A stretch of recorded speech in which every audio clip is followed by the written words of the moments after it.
ఇకపోతే అంతకుముందు కోల్కతాలోని సాల్ట్ లేక్ స్టేడియంలో గందరగోళం తలెత్తింది. మెస్సీ ఫ్రెండ్లీ మ్యాచ్ ఆడకపోవడంతో అభిమానులు ఫైర్ అయ్యారు. మెస్సీ త్వరగా వెళ్లిపోయారని అభిమానులు ఆగ్రహం వ్యక్తం చేశారు. స్టేడియంలో ఫ్లెక్సీలు, సీట్లను చించివేసి అభిమానులు స్టేడియంలోకి కుర్చీలు, వాటర్ బాటిల్స్ విసిరివేశారు. బార్కెట్లు తొలగించి గ్రౌండ్లోకి వెళ్లేందుకు ప్రయత్నం చేశారు.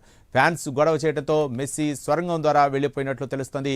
₹1,000 ఖర్చు పెట్టి మెస్సీని చూడటానికి వస్తే మ్యాచ్ చూసే అవకాశం లేకపోగా కనీసం మెస్సీ చేసే భాగ్యం కలగలేదని ఫ్యాన్స్ ఆగ్రహం వ్యక్తం చేశారు.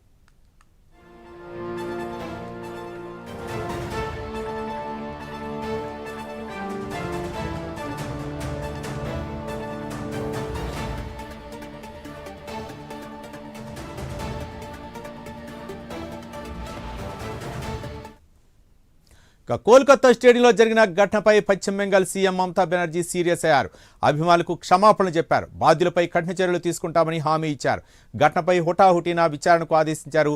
స్టేడియంలో జరిగిన గందరగోళంపై రిటైర్డ్ జడ్జితో విచారణకు ఆదేశించారు. అంతేకాకుండా రిటైర్డ్ జడ్జి, సిఎస్, ఇతర అధికారులతో విచారణ కమిటీని నియమించారు.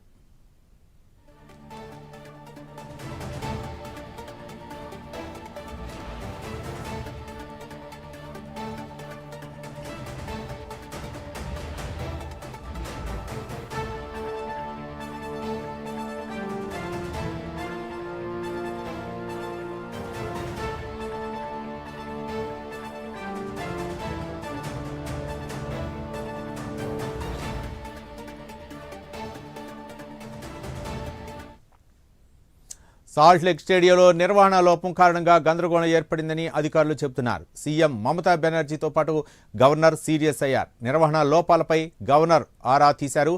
భారీ సంఖ్యలో అభిమానులు స్టేడియంకు రావడంతోనే చివరి క్షణంలో నిర్ణయం తీసుకున్నట్లు తెలుస్తోంది.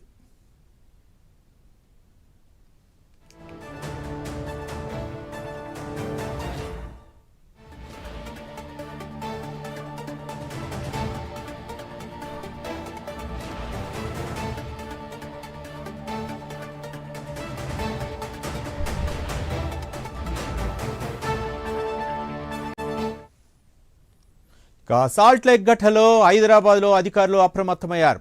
ఉప్పల్ స్టేడియం దగ్గర భద్రతను మరింత పెంచారు. స్టేడియం చుట్టుపక్కల ప్రాంతాల్లో ట్రాఫిక్ ఆంక్షలు విధించారు. కోల్కతా లాంటి ఘటనలు జరగకుండా అధికారులు ఏర్పాట్లు చేస్తున్నారు. మెస్సీ భద్రతతో పాటు ఫ్యాన్స్ స్టాల్స్ నుంచి స్టేడియంలోకి రాకుండా భద్రతను కట్టుదిట్టం చేశారు. సీఎం రేవంత్ రెడ్డి, లోక్సభలో ప్రతిపక్ష నేత రాహుల్ గాంధీ సహా ముఖ్య నేతలు స్టేడియంకు రానున్నారు. దాంతోపాటు దాదాపు 27,000 మందిని అనుమతించారు.